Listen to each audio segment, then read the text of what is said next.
One of the greatest fears of a mother is that everybody's going on with life and you just hope that your daughter will not be forgotten. It's burned right into your soul and into your heart and your mind. I'm journalist Angela Kennecke. I lost my oldest child, Emily, to fentanyl poisoning in 2018. Emily was just 21. Her death was preceded by years of struggle, the struggle of addiction so many families face today. We were just 3 days away from holding an intervention when she died. We couldn't save her.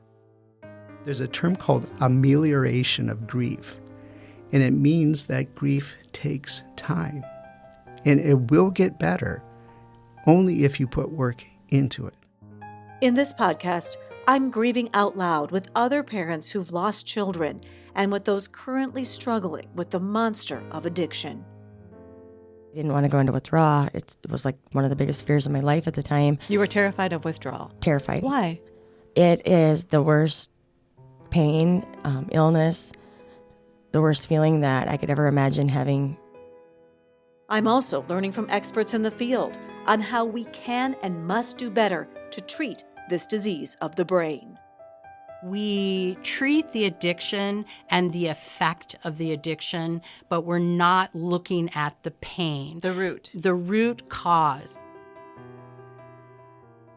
Today I am joined by Brandon Novak. Brandon is a professional skateboarder and stuntman.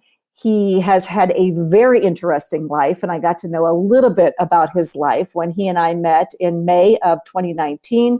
We both spoke for the Drug Enforcement Administration, an event for 5,000 high school students in Los Angeles. And I was just blown away by the reception to Brandon's story by those kids. They were sitting on the edge of their seats. They were listening to every word that you said.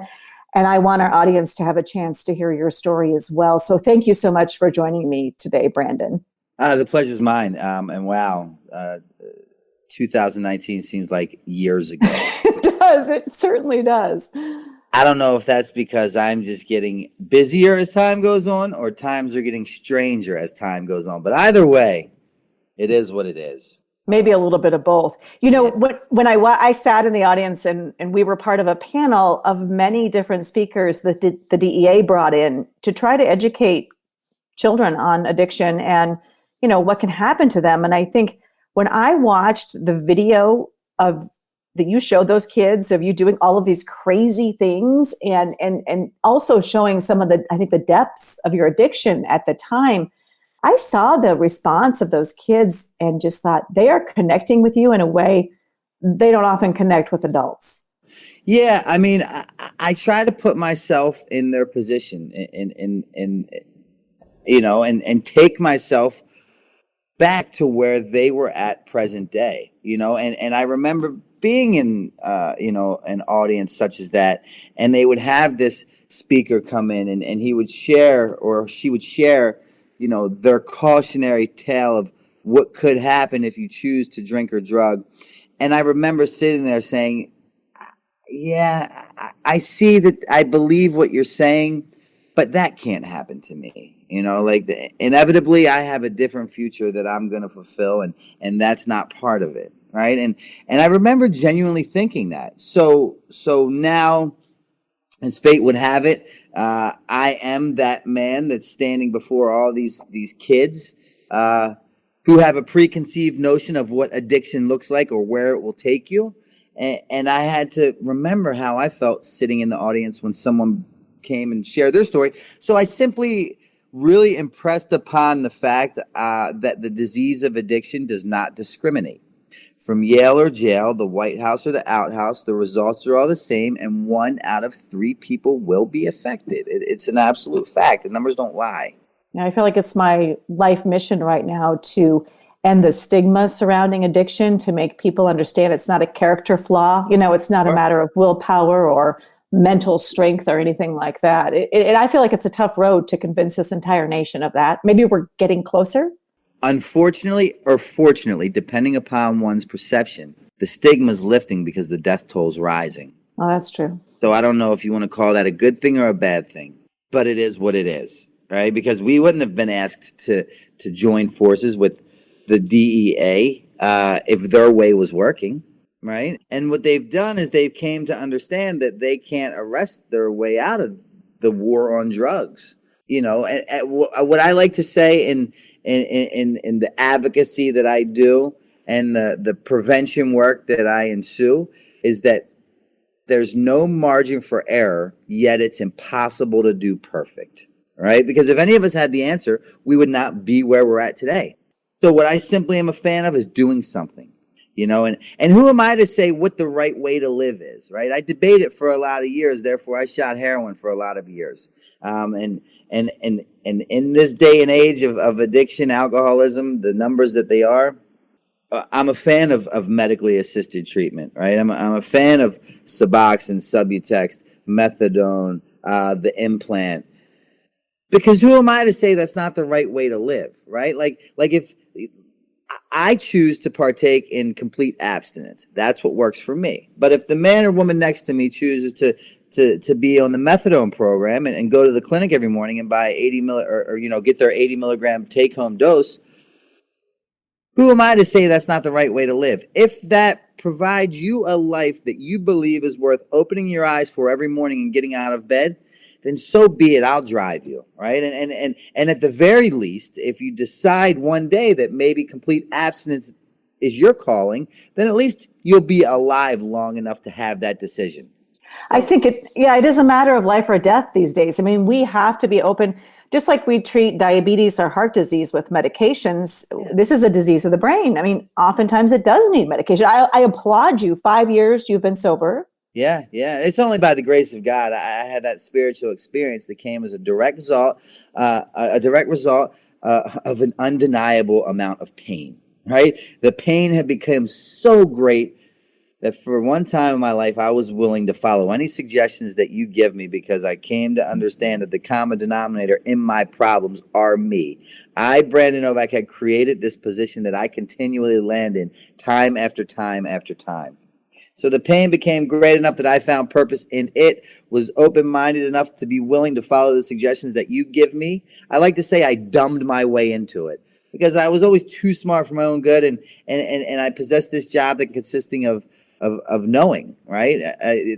I know. And what I realized walking into my 13th treatment center at the age of 38, fresh off of waking up on life support for 7 days is you know what I know? That I don't know. And my very best thinking places me in positions like this time after time. So I dumbed my way into it, got out of my way, came to the realization that I am my problem. Maybe you can help me, and here we are. It's snowball affected. There was no magic pill or antidote. Yeah. Well, logically, you shouldn't be here today. I mean, when I watched some of the stuff that you've done, I mean, just even if it weren't from addiction, I mean, some of the crazy things that you've done, the stunts and the different things, those alone may have killed you, let alone the addiction. And I know you went from being kind of on top of the world as a skateboarder who was recognized everywhere and had this huge fan base and following to being, they always say rock bottom. I kind of hate that term. Because I think rock bottom is death or brain damage, but you really were at the lowest of lows, and you did things, and things happened to you that can cause someone who's suffering from substance use disorder a lot of shame, and it makes it that much harder to climb out of. Do you know what I mean? Yeah, it did, but I like to pride myself on being a real outside of the box thinker, right? I'm nobody's fool. I come from better. I know better. My mother just retired after 53 years of gainful employment as a nuclear physicist on the board of Mercy Hospital. My brother is an attorney in the White House who practices pensions and benefits. But my father died with the disease of addiction, right? He never had a job a day in his life. He taught me if and when I go to prison how to conduct myself. Looking back now, I've come to grips and understanding with he did the best that he could with what he had, right? So I hold no ill will towards that man. But the point I'm trying to make is I saw right from wrong. I knew that there was a decision that had to be made, and I was never okay with the notion of I'm just going to be an addict the rest of my life. I'm just going to die with the needle in my arm. This is my calling. This is my ending. This is the curtain drop right here. My story I knew was going to play out one of two ways. And I would continue to go to meetings even while getting high, right? And my people would be like, why? What are you wasting your time for? Because I knew that this is how it was going to play out. Either I was going to die of an overdose or I was going to get sober, right? I was never okay with it. I'm just going to use the rest of my life. Like, I continued to try because I knew it was possible, because I saw other people getting better. And I wasn't okay with the results that I was getting from the life that I led. Like, I wasn't okay with that. And I knew that one day something was going to change. I didn't know what it was, but I knew that something was. And I think maybe this is, part of my addict mentality, but I don't do well with the answer no. Maybe that is. Talking about my daughter, there's some similarities. I thought, first of all, she wasn't a skateboarder. She was a longboarder, but she was a gymnast. She was a risk taker. Yes. And she never liked to take no for an answer either. Do you think there are personality traits that lend to addiction? Do you see that in yourself?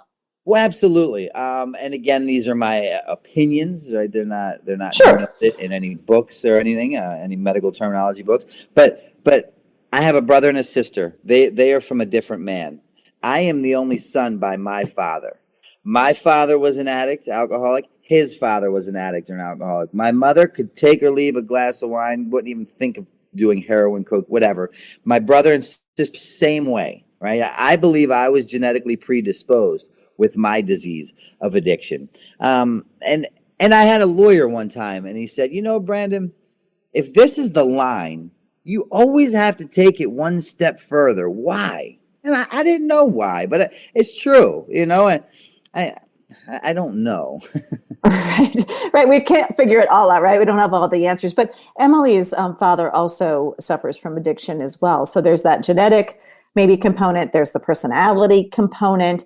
But what really resonated with me, because I am a mom, who lost a child. And when I watched your mom talk on that video when we were speaking together, and she had, I think, purchased your plot in the cemetery. Yeah. That's the product of my environment at that time. Let's look at my track record to date. 13 inpatient treatment centers. I had lost count of outpatients and detoxes. My mother, yes, had bought me a plot. People had taken life insurance policies out on me. Ended up on life support. Medevaced 4 different hospitals in 4 different states from 4 different overdoses. She had sold 3 homes to financially pay for me to go to 2 different treatment centers. At the end of my run, a 38-year-old homeless heroin addict who resided on the street corners of Baltimore City, prostituting my body just to secure another bag of heroin. She went to church and sat in the pew, crying uncontrollably. And Father Mike walked past the pew, and he saw my mother crying uncontrollably. And he said, "Miss Pat, what's wrong?" Miss Pat, my mother, said, "Father Mike, it's Brandon. He's never been worse. There's nothing left I can do to help my son, so I've simply went to God with a prayer." And Father Mike's eyes lit up like 50-cent pieces. He actually looked like there was some hope. And he said, "Oh, yeah, Miss Pat, what's that?" And Miss Pat, my mother, said, "Father Mike, it's very simple. The prayer consists of, God, please cure him. God, please kill him, or God, please kill me because I can't take it anymore." Mm-hmm. And Father Mike looked at my mother for the first time in his life, and he screamed at her. He said, "How dare you go to God like that with a plan about your son? God has a plan for your son. You don't know what it is. I don't know what it is. And Brandon doesn't know what it is." And in retrospect, looking back, thank God I didn't know what it was, because I surely would have fucked it up. I would have gotten in the way of God's perfect plan because I possessed that job that consisted of knowing everything. Yeah, I struggle because I prayed at the holiest place, in the world, Rome, and the Vatican. And I prayed that Emily fulfill her purpose. I knew things weren't going well. As a mother, I can so relate to your mom. And it ended up the way it did. But now I feel just convicted in a mission to honor my daughter and to try to help other people so that her death isn't so meaningless. Because don't you feel if you would have died at any one of those phases that you're talking about, it would have just seemed like meaningless, and now you're here to create so much meaning and to help so many other people. Well, that's the thing, So after ending up in my 13th facility, I had this spiritual experience that came as a direct result of the 12 steps of Alcoholics Anonymous. I always say the God of my understanding brought me to AA, and AA via the 12 steps have brought me back to the God of my understanding. I'm not religious, but I'm as spiritual as one could get. Me speaking personally, I believe that God is everything. And I believe that I went exactly what I went through to be exactly where I'm at, to use my base, to use my platform to reach the masses, to let people know that the disease of addiction is not a death sentence. That your history does not have to dictate your future, but it can most certainly guide and direct it. And as long as you're breathing, it's never too late. In hindsight, my defects have become my assets. And because here's the deal. When I put my hand up and I say, my name is Brandon and I'm an alcoholic, it's really simple what that means. It's so simple. All that means is I'm defiant by nature. I hate authority, and I will never conform unless it becomes my idea. Let's take a look at the demographic that I'm primarily speaking to. A whole big demographic chart of people that are defiant by nature. They hate authority, and they'll never conform unless it becomes their idea. So now, how do I make it become their idea? Well, I show them they can read my book, right? They can see my documentaries. They can look at me on YouTube. They can Google me. It's in the press. You name it, it's there. So my message holds depth and weight. Therefore, these people, they're struggling, whatever position they're in when they watch my content with my number attached. At the end of it, they're like, wow. If that guy can do it, there's no reason why I can't. And then guess what happens? They dial my number at the end of the video. Now the terms of their contract have completely changed. It's not me going and chasing them down saying, your life's unmanageable, go to rehab. It's them saying there's a light at the end of this dark drab tunnel. If he can do it, I can do it. Now they pick the phone up, they call me. Guess what happens? It's now become their idea. And guess what happens? They excel at a rapid pace. When it became my idea, I'm now sitting before you talking to you with over 5 years sober. It was my idea, right? It's a shell game, and it has to be presented in just such a manner. And this is my opinion, but I believe your daughter's calling was part of a much bigger picture, right? The work that you're doing is saving so many and opening so many eyes. And I can't pretend to understand what it feels like. I won't. I can't. I won't do that to you. But as a child of God that I choose to call my higher power, I know that everything happens for a reason. Well, you and I are connecting here. Yeah, you and I are connecting here, and that never would have happened. And I agree with you. I agree with you 100%. Like all those things you said, my daughter hated authority. It had to be her idea. All of that, and your people are relating to you. They're saying, oh, that guy's like me, except I'm better than him. Whatever. I'm not as low as he is, or whatever it might be. But then it becomes their own idea, and I think that's genius that you work in that way, because I know that has to make people take a turn that maybe they never would otherwise have taken. Basically, I'm delivering this message in a form of attraction rather than promotion, right? You follow my social media, you see this life that I lead. It's a pretty rad life. I do a lot of really cool things. It entails a lot of traveling, a lot of experiences that I believe everyone should share and have and remember. And these people that are out there, they're looking at it and like, I want that. I try to make my life as attractive and desirable as possible. Do you ever feel frustrated? Because I know we recently all saw the news that overdose deaths were up, considerably for 2019. And I think we're all worried about the pandemic and people being, sort of shut off. Because I do believe that one of the antidotes for addiction is connection. Absolutely. So it's hard to have that connection right now. I mean, are you worried about, or do you ever feel frustrated, like maybe you can't help enough people or get to it? Sometimes I feel that way when there were 2 more deaths in my community, overdose deaths laced with fentanyl just a couple of days ago. So I feel kind of down sometimes, like I'm not making a big enough difference. It's pretty not funny, but it's rather ironic that you bring up that point, because it got me thinking while you were explaining that I hate to use the word work, but we're both in the same line of work here, right? Of this advocacy and harm reduction and things of that nature. but we're coming from two completely different perspectives. All right, like you're a mother that's dealing with lost a child due to addiction, and I'm the child that was addicted for many years that's now sober. Right, so two completely different perspectives on the same topic, but they lead to the same result as well. And the reason why I say that is because I was in early sobriety and I'm in treatment, and they suggest once you experience the 12 steps, you then, you get a sponsor. The sponsor takes you through the 12 steps. I do that, and then my sponsor suggests that I get some sponsees, right? People that I now take through the steps, like my sponsor took me through the steps. I'm in early sobriety. I'm walking on eggshells. Everything's got to be perfect. I don't want to mess up. The stakes are high. My life's on the line. And he said, you need to get some sponsees. And I said, I'm at maybe 6 months sober. And I said, I don't want to. I will, and I'll follow your suggestions, but I'm scared I'll say the wrong thing that could potentially kill somebody. And he looked at me and he laughed and he said, don't flatter yourself, sweetheart.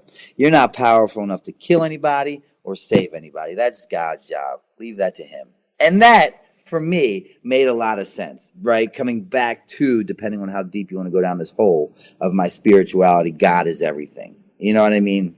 Right. So it's really not up to us, you or I, to save people, right? We can just be maybe an instrument or a tool in that. That's it. Yeah. That's it. I have one of my best friends who's in treatment right now. And this is a man who's wildly successful, who's put me in treatment many of times. And he's expressing interest in wanting to leave today. And they're calling me, and we're trying to do this to help to get him to complete. And I had to remind myself and also the clinicians at the facility that if he leaves, this isn't a loss. It's not a wash. I don't believe anything's a loss or a wash. I believe everything, right? Because now, after remaining sober long enough, for me, speaking from experience, I can look back and recognize the synchronicity in life's events that have led me to the here and now, right? So many little pieces played such a big part in me getting here that at the time I did not know were taking place. So I remember being in my first treatment center at the age of 17. I went there to prove a point why I was not like you people, nor will I ever be. Overreaction at best. You just caught me at a bad time on a bad way and a bad day. 17 years old. My mother and my girlfriend dropped me off. I go in and they put me in this cafeteria, and the cafeteria is completely empty. And out of nowhere, this older black gentleman walks in, and he walks up to me. He said, white boy, what are you doing here? I said, heroin. He said, how old are you? I said, 17. He said, do yourself a favor and don't turn 18 in a place like this. And as quick as he came, he left. He nor I had no idea the significance of this conversation was ever going to have on my life. And you know what I could tell you about that older gentleman? I could tell you where the 4 teeth were placed in his mouth because at the time I had all mine. He's black, I'm white. He's 70 to 75, I'm 17. He smokes crack, I successfully do heroin. He's homeless. I live with my mother and my girlfriend. God bless that man. I'm so grateful he found the answer for which he's in search of. Right? This is what I say at the time. Because I'm so disconnected. I'm so comparing out, proving a point why I don't belong. I'm not you people. Fast forward, 38 years old. I come to in my ex-fiance's home, and she had completely moved everything out. I come to and I'm in this fetal position crying uncontrollably, and I come to the realization that this house is now a spitting image of what I have become. This big empty shell of a house now consoles this big empty shell of a man who's lying on the floor crying uncontrollably in a fetal position, and the only person that I can think of is that older black gentleman from my very first treatment center that told me, do yourself a favor and don't turn 18 in a place like this. And if I just would have listened to him with an open mind and an open heart, I would not be there. So I know that was a really long explanation to the point that I'm about to bring home right now to my best friend who's in a treatment center today that's possibly thinking of leaving. Even if he does, it's not a loss. It's not a wash. Because I promise you there was a seed planted in there that will grow. And it will grow. And one day it will take hold. I think that can be the frustrating thing for families, of the addicted person, because they can go through treatment so many, and you feel like it's a failure. But what you're saying is it's never a failure, right? There could be something there. And I know you talk about all this in your book, Dream Seller, an addiction memoir. What prompted you to write the book? Well, I didn't. I had no desire to want to be an author, no interest. At the point in time of me writing that book, I didn't even have a high school diploma. Right? I was not so kindly asked to leave the 10th grade due to drugs and alcohol. Didn't see the relevance of getting a GED. Didn't care. But at the time, one of my best friends, a fellow by the name of Bam Margera, who's a star of Jackass. Him and I used to be professional. We were skateboarders and we were best friends, but we were arch enemies. Either he'd win contests or I'd win. Every year we'd practice and we'd meet up and he'd win or I'd win. One year I didn't show up. And he says to another friend of ours that's there, yo, where's Novak? And my buddy said, I think he's on heroin. And Bam is so young at this point. He's like, what's that? He didn't even know what it was. Fast forward, his career excels, mine declines. He becomes wildly successful, super famous, blah, blah, blah. I'm now a homeless heroin addict doing whatever it takes on the streets of Baltimore to get more heroin. And one day they had stopped into a skate shop to do a demo. I just coincidentally stopped in the very next day in hopes to get some money. And they said, we're not going to give you any money, but Bam left his phone number and he wants you to call him and said, if you want to get clean, we'll move you into his house in Pennsylvania. Some time passed. I called him up. I went there. At this time, he had a TV show called Viva La Bam, and then Jackass was about to start. And he said, look, you can live at my house. You can be on the show. You can get paid. We'll be taken care of, but you can't do heroin, no drugs, right? So that's fine. I'm abiding by all those rules. And after we'd be finished filming, we would go out to eat. It'd be the cast and the crew at a bar, and it's 50, 60 people at a table. And Bam was always really intrigued by my stories of addiction and the places they led me to. So he was always very fascinated, and he'd be like, yo, tell this story. And when I tell the story, you could hear a pin drop at a table of 50 in a bar. And it was at that point he said, you know what? The terms of your contract have changed. You're going to write a book. You are to carry a pen and paper in your hand at all times. I don't care if you're writing or not. The first moment that I don't see you with a pen and paper in your hands, you're going back to Baltimore. Deal's off. So I didn't know how to write a book. I didn't even graduate high school. I did a little research, and I found out that books are generally written in 12 chapters. So I did that, and I just put it together with my last day of using it, and it ended with me getting out of rehab. And then I got a co-author who changed my 12 chapters into 23. Bam's manager secured me a literary agent because I didn't have a literary agent. And that literary agent shot my manuscript around, and then it sold to Citadel Press. And the book became wildly successful. I became a New York Times top 10 seller. And that's how that book concept was born. I never wanted to be a writer. Wow, that's a fascinating story. Well, I'm so glad that people are hearing your story, and whichever way they hear it. Which leads me, I'm sorry, but I have to interject since we're talking about that. That book was written 8.5 years ago. It was wildly successful, over 100,000 copies, printed in its 9th edition. 98% of authors don't make books past their first edition. Insanely successful. But last month, the sequel to that book just came out. This is entitled The Streets of Baltimore. This just came out. It's the long-awaited sequel to Dream Seller, which you're aware of. And if anyone's interested, you can go to Amazon or BrandonNovak.com and pick up a copy. Yeah, that's great. I can't wait to read it. I look forward to it. And also, people can call you. You have a phone number out there. We'll put that on this podcast as well. Yes. If someone is struggling. There's one thing I wanted to ask you about as a mom, and just as I know a lot of parents listen to my podcast. What advice do you have if you have a kid that is struggling, or that is kind of heading down, maybe not as colorful of a road as you headed down, but something similar? I think as parents, nobody has any power over you, right? I mean, your mom couldn't change your mind, couldn't fix you, couldn't.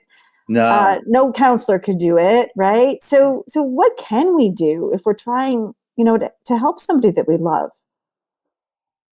Before I answer this question, I'm going to allow you to understand that I'm completely biased to my opinion here. And the reason why is because it worked for me. But keep in mind, addiction and alcoholism is not a one-size-fits-all, black and white model. If it were, I would have gotten it at my first treatment center at 17. I didn't get it till, God willing, my treatment center number 13 at 38. So all I can attest to is what worked for me, and that's the advice that I can give. I'm not going to pretend to because that's a very tough, uncharted territory. You can attest, right? Your daughter, I can't tell you what to do or not do with your daughter. That's your daughter. You love her. But what I know that helped me was when my mother created boundaries, right? When she meant what she said and she said what she meant.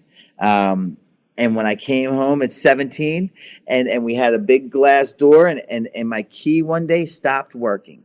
And I banged on the door and I could see her and she came to the door and on the other end crying uncontrollably. And she said, "Brandon, I will no longer love you to death. You can no longer live here." And that at the time was the worst thing of my life. But what happened is it allowed me to then have to live on the streets and all of a sudden that party and good time I used to have while getting high was no longer that party and good time. Basically, there started to become repercussions to my actions, right? I started to feel the life that I was leading because I couldn't just open my mom's refrigerator, get into my nice bed, put clean clothes on. Now, I'm a big fan of having repercussions from actions. Yeah, well, I think that's such a hard thing for a parent. I did all that tough love stuff. But I learned, that anger, I tried to never get angry because I learned anger didn't work. To try to set boundaries, but to also always approach that person with love. I'm really glad, especially toward the end of her life, that I really always tried to think, how can I speak to her out of love and not anger? Because it does feel hurtful when you're the loved one and you're trying to do all that. You're trying to save this person, right? And in my case, I couldn't save her, and that has a lot to do with the fentanyl and the drug supply. But yeah, I work in the field of helping people, right? I do it all day long for a living. And the people that I cannot help, or the ones that I'm the worst at helping, are like my best friend, my family members, because I'm so personally involved and connected and attached that I'll get lost in the big picture because I'll believe what they're telling me and say, well, maybe they are different than the hundreds of thousands of people that I help on a daily basis. Maybe they can have a glass of wine on Thursday and be okay and I know that's not the case. So generally, when I have something that's so connected and I'm so close to, I have to give it to a colleague because I'll do more harm than good. I'll become an enabler without even knowing it. Right. That's true. I think a lot of times we do things we don't think we're enabling, but we can. Sure. Yeah. Yeah. Because I want to believe that they're different and that it's not as bad. And I do this every day, all day. It's insane. Love is a very powerful thing. That's true. That's true. So what I know you're just coming out with this book. Mm-hmm. Excited to read it. What's new? What else are you doing? What's coming up for you? I have a ton of things. I'm also, this documentary that we've been working on for 13 years is coming to an end. When they initially came to me with the concept for this project, they asked if I'd be interested. I said yes. More importantly, what I heard them say was I would get cash on hand for every interview because they came to me during the peak of my addiction. So I'm like, absolutely. So there's no shortage of footage. There's an abundance of real live footage present day at that time. So they followed me around. They got the highs of highs and the lows of lows. And at the end, right before I walked into treatment, they had a secret meeting that I was not privy to of how they were going to end this documentary with my death because they believed that's what was going to happen. Rightfully so. I go to treatment. I defy odds. I defy logic. I get sober. I stay sober. And this ending has kind of taken on a life of its own. And it's gotten really big, really fast. So it's coming to an end now. And I'm flying to Arkansas this weekend to speak in some prisons and film in the prisons for my documentary. And so I have that. I have a lot of stuff going on. I'm an interventionist. I'm a certified interventionist. I received this. I'm a CIP. 163 people in the nation have it. It's like the Bentley certification because you can become a certified interventionist and just buy something online. Like I've spent hundreds, if not thousands of hours, lots of financial means and time into getting this certification. And I'm really proud of that. And, today is the role that God has assigned to me seems to be advocacy. Tomorrow it could be completely different. I don't know. What keeps you in recovery? Recovery. I'm an active participant in my recovery. My work and my recovery are not one and the same. They're two completely different entities. And I know that, and I never, ever confuse that. So I go to meetings on a daily basis. I have a God of my understanding that I have a very, very good relationship. And my recovery isn't like this podcast. My recovery is like, how do I live in society when I'm not talking about recovery, when I'm coming against people that have no idea who I am or what I do? Am I loving? Am I tolerant? Am I patient? Am I understanding? Do I show up for my 78-year-old mother even when she's driving me insane? Do I pay my taxes? Do I pay, that's recovery. It's how you live your life. Yeah. It's not what you do, right? Exactly. It's no longer about a drink or a drug. It's about my beliefs, my actions, and my behaviors. There's one other question I have for you, and it's about shame. I know so many people who are trying, to stay in recovery or to get into recovery really struggle with that shame, their past. They kind of carry that with them. It's a really heavy burden. Do you deal with that at all, or have you been able to overcome any shame? Is the past the past? That's not who whatever actions you took when you were in active addiction isn't who you are. But I think it's hard for people to separate that. Well, it is. And again, it's an individualized case-by-case study here. How I started this, the pain was so great. The pain that brought me through my doors of treatment center number 13 was so great that I was willing to do whatever you suggested, because I knew that my way no longer worked, and it landed me in a lot of positions that I felt very shameful of. But what I also knew is that no one could shame me or hurt me worse than I shamed and hurt myself. Right? So if I started to get better and believed in the process that my mentors were showing me, it says in the literature that we no longer have to shut the past, we no longer have to shut the door on the past, nor do we regret looking back at it. Right? My defects have now become my assets. Right? Because I've had a shift of perception, because they told me if I change my perception, I can change my world. And they also told me that my mentality will create my reality. I don't shut the door on it, nor do I regret to look back at it. I actually welcome it. I embrace it. You accept it. Acceptance is the answer to everything. Everything. Good, bad, or indifferent. That's all I can do, because the only thing I can control is me, my thinking, my attitude, my behavior. Through acceptance. The moment I put expectations on people, places, and things, I will absolutely 100% be let down. And again, it talks about in my program, resentments, acceptance. As soon as I put expectations on you, that's nothing but an unfulfilled resentment, right? Because I guarantee you will let me down, and I'm automatically going to be resentful. And in our program, resentments are our number one offenders that will take us back out to drink. And I can't afford to be resentful. So the sooner that I could come to the realization that I control me, it made life so much easier to live. I don't control you. I can't tell you what to think, how to feel, what to do, what to believe in. No. And that's I don't want that job. That's God's job.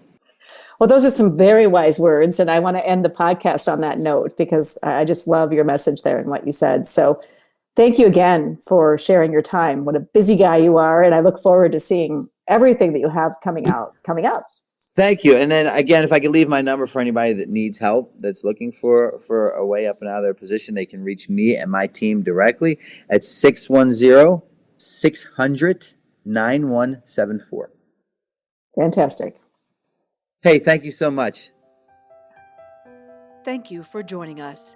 For resources for families and how to get help, just go to Emily's Hope at paintingapathtorecovery.org. If you found this podcast helpful, please consider giving us a positive review. Thank you.